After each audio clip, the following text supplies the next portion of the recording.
Let's talk about how to plan out your semester in a way that actually works with your brain instead of fighting against it. Have you ever started a semester with this big, vague goal? Something like, okay, this semester I'm just going to be good, or I'm going to stay on top of everything. But if you're honest, you don't really have a plan for how you'll do that. If that sounds familiar, you are definitely not alone. You know, you start off with the best intentions, but then what happens? By week 3, maybe sports practice gets intense. By week 5, the tests are starting to pile up. And by week 7, you're often just tired. You're over it. Now listen, this is not a failure of willpower. It's really not. It's because your brain just wasn't built to hold an entire semester in your head all at once. So let's try something different. It's a strategy we call mega time blocking. And the idea is pretty simple. We're going to zoom out and just plan the next 4 to 5 weeks. That's it. And we'll do it in a simple, realistic way. So instead of trying to control every single day, we're building a plan that fits the life you actually have. We call this 4 to 5 week stretch your wind window. This is a period of time where you're not trying to fix everything at once. No way. You're just trying to win one thing on purpose. You see, a whole semester is just too big and blurry. Your energy changes, your schedule changes, but a wind window, that's a slice of time you can actually get your head around and really influence. To build this plan, we're going to use 3 types of weeks. First, there are heavy weeks. This is when your time and energy are lower, because of big projects or maybe some stress. Then you have normal weeks. This is kind of your default setting. Life is full, but it's not totally overwhelming. And finally, you have light weeks. This is when you've got a little more flexibility, a little more space to catch up or even get ahead. We're also going to create something called a minimum version. Think of it as the tiny little move that still counts even on your heaviest of weeks. And this is so important because heavy weeks are going to happen. They're guaranteed. Your minimum version is what keeps you in motion so you don't have to quit and try to restart everything later. So here's the goal, plain and simple. Pick one realistic win for the next 4 to 5 weeks, and then design your weeks so that win can actually happen. We're not aiming for perfection here. We're just building a plan where winning is truly possible. Okay, so let's actually put this into practice. Go ahead and find the While You Watch section on your workbook page.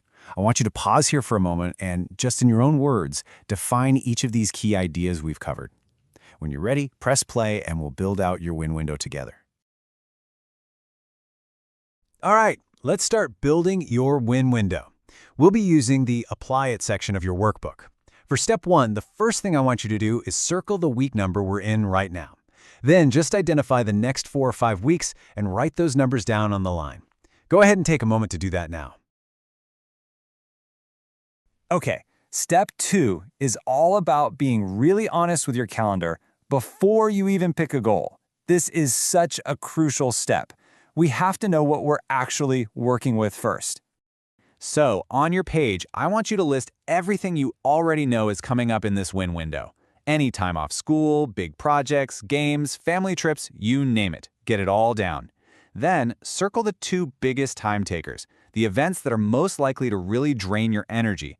This is so important because it forces us to be realistic about where our energy is going before we set a single goal. Go ahead and pause here to fill out step 2. All right. On to step 3. Now we're going to translate those reality days into a forecast. For each week in your win window, I want you to ask yourself, is this week going to be heavy, normal, or light? Then just write an H, N, or L right next to each week. And here's a key mental step. Circle the one week that is most likely to knock you off track. Just naming it ahead of time really helps take away its power. Please pause and go label your weeks. Okay, now that you have this clear, realistic view of your next few weeks, now you can pick a win that actually fits your real-life calendar. This is where the whole plan really comes together. You'll see a few options on your page. You could focus on something like turning all your work in on time, or maybe getting a certain grade in just one class, or even just using your planner consistently. Write down your win and then describe the evidence. How will you know you've actually won? Pause here and complete step 4. So let's talk about those heavy weeks you identified. Remember, heavy weeks are not the weeks to quit. They are the weeks to run your minimum version. So for step 5, you're going to create 2 types of minimums. There's a school move. That's about a 10 to 20-minute action that supports your win. And then there's a planning move, a really quick 2 to 5-minute action, just to keep your system alive. Think of these as your even on my worst week, I can still do this commitments. Please pause and write down both of your minimum versions. Now, for normal weeks, you've got a little more room to work with. So in step 6, let's choose 2 protected time boxes that will act as anchors for your win. For each one, decide on a day, a time, a length, and the specific task you'll do. And keep it realistic. Maybe it's just 20 or 30 minutes. That's great. Pause here and fill in both of your time boxes. And finally, we have light weeks. We don't want to just let these drift by. They are a real opportunity. So in step 7, I want you to decide how you'll use that extra space. Maybe it's to catch up, or study ahead, or organize your backpack. Just write a short sentence describing your light week move. Go ahead and complete that now. Okay, look at the bottom of your page. You should see the Systems Model Quick Check. When your schedule gets heavy, which state do you usually slide into? Stall, drift, or overdrive? Just check the one that feels right for you, and then write down an early warning sign, something that tells you you're starting to slide. And that's really the whole process.